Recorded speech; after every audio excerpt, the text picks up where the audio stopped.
My early years made me very aware of this inherent fragility we all have. But later on, I learned how to harness and channel all my mental horsepower to accomplish things I never thought possible for myself. And I did it by building what I now refer to as my mental lab, my mental. Construction began after my last trip to Buffalo. That's when I finally stopped complaining long enough to realize the training ground that I needed was all around me. My f***ed up life was the raw material I was looking for. And if I paid close attention to my impulses, insecurities, and actions, dropped the shame, and remained willing to dissect my self-doubt, anxiety, and fear, I would find the strength and motivation to transform my life. Soon enough, I found myself hitting the books hard to prepare for the ASVAB test and spending 6 to 8 hours in the gym or on the trails every day to qualify for Navy SEAL training.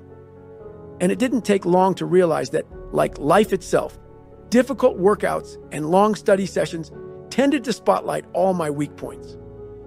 My desire to continue to eat like shit, my natural impulse to cut corners in almost everything I did, my general lack of drive, and my flagging attention during those marathon ASVAB study sessions revealed my willingness to settle for mediocrity. But what came up for me most often was my failure in pararescue training. It was my constant companion during those weeks. It shadowed me wherever I went. I'd arrived at Air Force boot camp in the best shape of my life. And by the time pararescue training began 8 weeks later, I was in peak physical condition. I'd read the warning order front to back and prepared for each and every time physical evolution, assuming my strength and speed would be enough. But I lacked the mental strength to see it through. And after a terrifying pool evolution, my fear of the water held me hostage until I quit. The more I dissected that situation, the more I realized how much I needed this new mental lab. Being that I was damn near 300 pounds and had to lose more than 100 in less than 3 months, I knew it wasn't possible to report to Naval Special Warfare Command in Coronado in the best physical shape of my life, but that wasn't necessary. My root problems were not and never had been physical. They were all mental. In my lab, each physical workout became a test of my mental fortitude. I stopped caring about how my body looked.